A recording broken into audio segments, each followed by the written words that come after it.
James Webb telescope ने ऐसी 6 आकाशगंगाओं की पहचान की है जो ब्रह्मांड की उत्पत्ति के महज 20 करोड़ मिलियन साल बाद अस्तित्व में थी। अब अगली कहानी मेरी सबसे पसंदीदा है। ऐसी कहानियां जो हमें याद दिलाती हैं कि हम आज भी ब्रह्मांड को समझने के बहुत ही शुरुआती मोड़ पर हैं। अगर मैं आपसे कहूं कि दुनिया के सबसे सम्मानित भौतिकविदों में से एक ने जेम्स वेब स्पेस टेलीस्कोप को लेकर ऐसा रहस्य उजागर किया है जो हमारे ब्रह्मांड की पूरी समझ को हिला कर रख देता है, तो क्या आप विश्वास करेंगे? ब्रह्मांड की आयु करीब 30.7 अरब वर्ष है। ऐसे में लाखों साल कुछ भी नहीं लगते। मैं बात कर रहा हूं मिचियो काकू की, उस व्यक्ति की जिसने दशकों तक समय और अंतरिक्ष के रहस्यों को सुलझाने का कार्य किया है, और अब उन्होंने अपनी चुप्पी तोड़ दी है कुछ ऐसी खोजों को लेकर जो वैज्ञानिकों को अपने सारे सिद्धांत फिर से लिखने पर मजबूर कर रही हैं। पहला रहस्य, असंभव आकाशगंगा, इम्पॉसिबल गैलेक्सीज। मिचियो काकू कहते हैं, ये तस्वीरें अविश्वसनीय हैं, वाकई में दिमाग हिला देने वाली।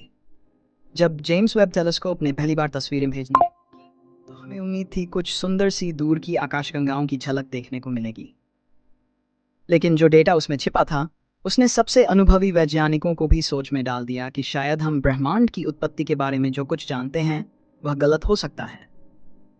काकू बताते हैं कि JWST समय के बहुत पीछे झांक रहा है और उसने ऐसी आकाशगंगाएं पकड़ी हैं जो बिग बैंग के केवल कुछ 100 मिलियन साल बाद बनी।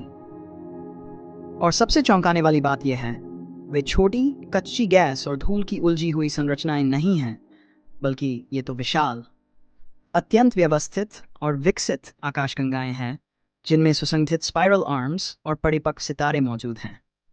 ये हमारे वर्तमान ब्रह्मांडीय सिद्धांतों के पूरी तरह विपरीत है। इसे ऐसे समझिए जैसे कोई पुरातत्वविद किसी गुफा में प्राचीन पत्थर के औजारों की उम्मीद कर रहा हो, लेकिन वहां उसे एक पूरी तरह कार्यरत आईफोन मिल जाए। काकू ने एक विशेष आकाशगंगा का उल्लेख किया जो अनुमानित रूप से 1.5 अरब साल पुरानी है, यानी जब ब्रह्मांड केवल 30 करोड़ साल का था। इसका प्रभाव विस्मयकारी है। ये खोजें हमें आकाशगंगाओं की उत्पत्ति और विकास की पूरी टाइमलाइन को दोबारा सोचने पर मजबूर कर रही हैं। उनकी जटिलता, आकार और संगठन ऐसे स्तर पर है जो हमारे सिद्धांतों को चुनौती देता है। काकू कहते हैं, ये कोई छोटी मोटी विसंगति नहीं है जिसे हम समझा सकें, यह तो एक पैराडाइम शिफ्ट है।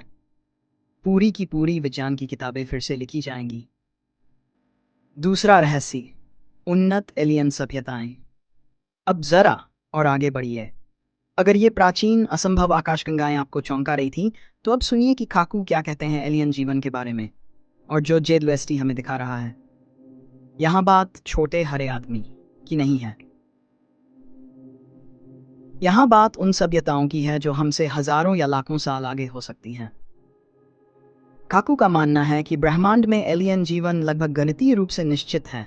इतने अधिक एक्सोप्लैनेट्स हैं कि अकेले जीवन की कल्पना करना मूर्खता होगी। JWST की इंफ्रारेड तकनीक हमें उन ग्रहों के वातावरण की जांच करने की अनुमति दे रही है, और हम पहले ही ग्रह K2b पर ऐसे संकेत देख चुके हैं जो जीवन की संभावना दिखाते हैं। बायोसिग्नेचर्स। लेकिन काकू यही नहीं रुकते। वो कार्डाशेव स्केल की बात करते हैं, जिसमें टाइप 2 सिविलाइजेशंस वे होती हैं जो पूरे सितारे की ऊर्जा को अपने नियंत्रण में ले सकती हैं, जैसे डायसन स्फीयर्स जैसी विशाल संरचनाओं के जरिए। भले ही ये सभ्यताएं छुपने की कोशिश करें, लेकिन काकू कहते हैं उनके द्वारा छोड़ा गया वेस्ट हीट JWST जैसे उपकरणों से पकड़ में आ सकता है।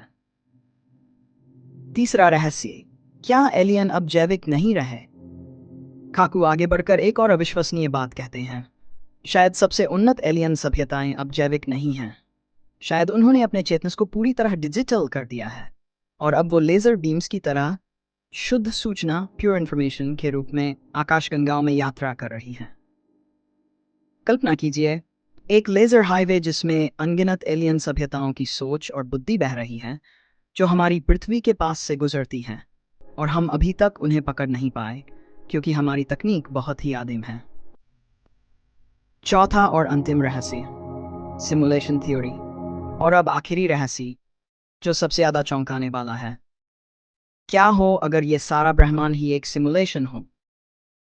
काकू बताते हैं कि यह संभावना भी अब गंभीरता से ली जा रही है कि हम किसी कंप्यूटर सिमुलेटेड रियलिटी में रह रहे हैं।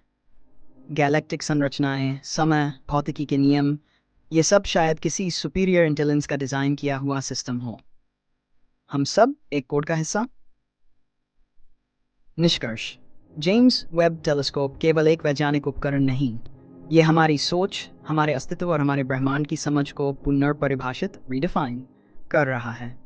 मिशियो काकू की ये बातें सिर्फ वैज्ञानिक नहीं, दार्शनिक और आध्यात्मिक स्तर तक सवाल उठाती हैं।